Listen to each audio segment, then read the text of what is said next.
Welcome back to Fireside Giants. My name is Alexander Wilson, and I will be giving you some updates today. Just what's going on in the free agency market, the rumors that we're hearing, and just kind of everything in between. I want to start doing these videos more frequently along with Mike. Both of us are going to try and keep you guys up to date with everything. Video and also articles on the website and Twitter. You can find me at Alex Wilson ESM on Twitter. And we have a brand new Instagram page that's been doing very well. Empire Sports Media, go give it a like. And make sure to subscribe to Fireside Giants. This is going to be a big channel for us and a focus moving forward. So to get started, I want to talk about one rumor that I saw today on Twitter. DeMarcus Robinson of the Kansas City Chiefs. This one's a little interesting. I don't know much about him, but after looking into him, he seems like an intriguing option. I saw some red flags from him coming out of college, but he's already been in the league for 4 years now, and there doesn't seem to be any problem with him on the Chiefs. I mean, considering he just won a Super Bowl. He's 25 years old, and he racked up 449 yards and 4 touchdowns last year, so that was his best season to date. He hasn't been a frequent flyer on the offense and hasn't made a big splash, so he could be one of those guys to bring in. I mean, he's not a big-bodied guy per se. He's 6'1", 203 pounds, so he has some size, but he's not a guy that's going to come in and be a Dez Bryant or a bigger target red zone option for Daniel Jones moving forward. And I know Jason Garrett really likes to have a big wide receiver to throw to, and it gives Jones that protection and that help in the opposing team's half, and gives him some of that security. So that's a guy that has been rumored to the Giants, or I think Matt Lombardo hit it, so take it with a grain of salt. But the reality is, the Giants are going to be looking at everyone in between. DeMarcus Robinson is a decent option. I think that they should go and address the wide receiver position through the draft. I think that makes way more sense considering how deep this class really is. So there's 2 guys that actually I want to talk about, and I'm going to have an article coming out as well about this specific topic. And the 2 guys I think might be a good fit for the Giants is T. Higgins from Clemson and Chase Claypool from Notre Dame. And Claypool is one of those really interesting guys that I think you should keep an eye on moving forward. His draft stock is ranging from 2 to 4, the projected drafting. So if he goes in those rounds, I would be surprised if he didn't go earlier, to be honest with you. I mean, his speed is the biggest knock on him, but the reality is he's 6'4", 229 pounds. This guy is huge. And, putting a guy like that on an offense with Golden Tate, Sterling Shepard, and Darius Slayton, 2 of those guys, and Golden Tate and Shep are both slot options, but can play on the outside. They're reliable. They're not going to be, your number 1 wide receiver. Darius Slayton looks like he can be. I think he had 8 touchdown passes last year, or receptions, and he's looking like the real deal. I think he can be a number 1 option. We just need to hope he continues to develop, because he started off in spring training or as a rookie camp, and he's dropping everything, and suddenly he comes out of nowhere and is making a big name for himself, and he had a really good rookie season.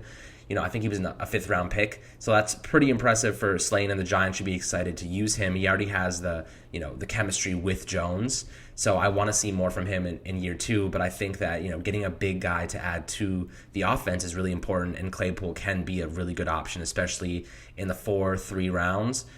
If he lasts that long. Again, he had 1,037 yards and 13 touchdowns, so he put together a pretty good season. But Notre Dame's quarterback wasn't Trevor Lawrence of Clemson, which is where T. Higgins comes into the mix at 6'4", 200 pounds. Another really big guy. He's a little bit slimmer, but he's long.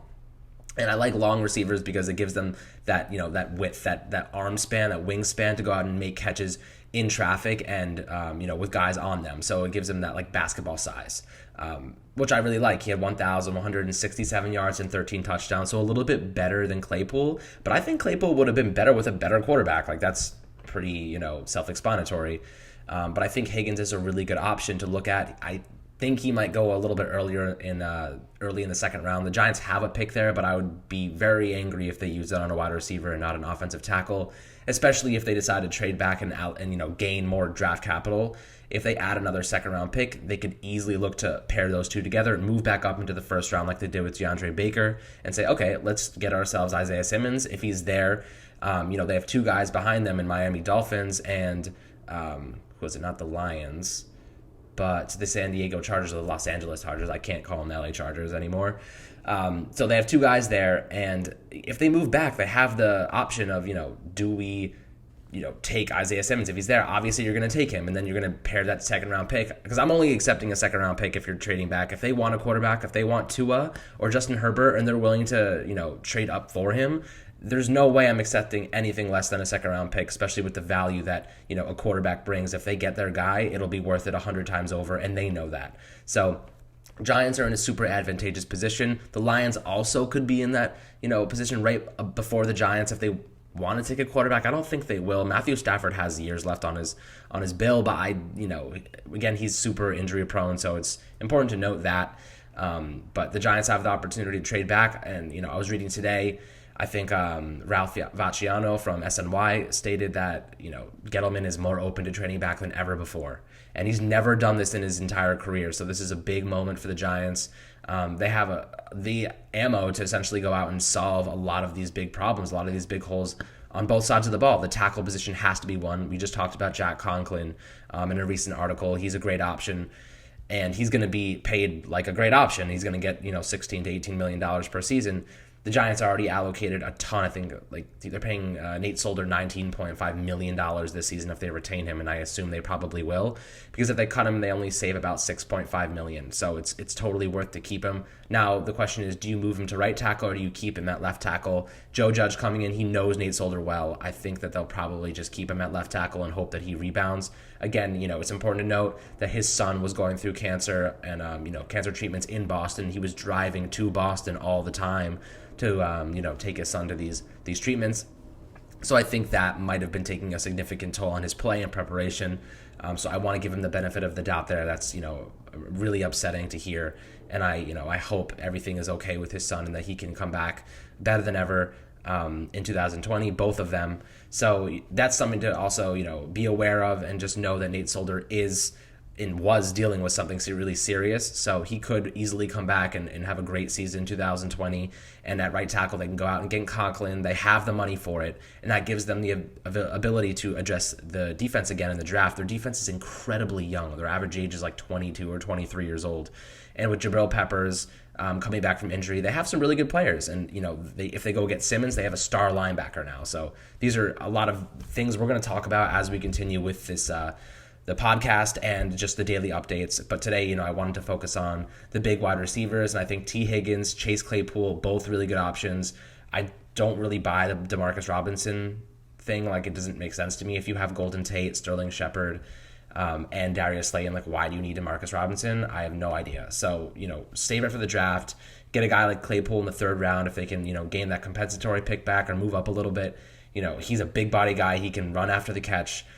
A special talent if he's developed correctly, and he just lacks a little bit of speed. But when you have guys like Golden Tate and Shep and Slayton, you can only match up with so many people, so that's kind of what I'm thinking here, is if you have a guy like Claypool coming in, just filling in certain scenarios, he's facing off against a team's number 2, number 3 corner. So, use him appropriately, use the big body against the smaller corners, match him up. You're supposed to develop a scheme around a player and not the other way around. That's where I think Pat Shurmur got a little messed up, aside from just being overwhelmed by the head coaching duties. It's important, to see your coach building a scheme around the players and, around their talents. Like Saquon Barkley has to be featured. Jason Garrett has to feature Barkley, and use that RPO, the play action, all these different things that we didn't really see Daniel Jones use in his entire rookie season. He had 2 rushing touchdowns the first week, and then boom, nothing the rest of the year. So, these are things to keep an eye on. I think we're going to see a lot more success in general moving forward. So this is just a quick update for today. I hope you guys enjoyed. Subscribe to Fireside Giants and comment below. I always try to respond to all the comments. And if you guys have any questions at all, I would love to hear from you and create more videos in the future tailored around, your questions and your ideas. That would be awesome. So hopefully we can get you guys more involved in the future. But I hope that you're enjoying it so far, and thank you so much for listening.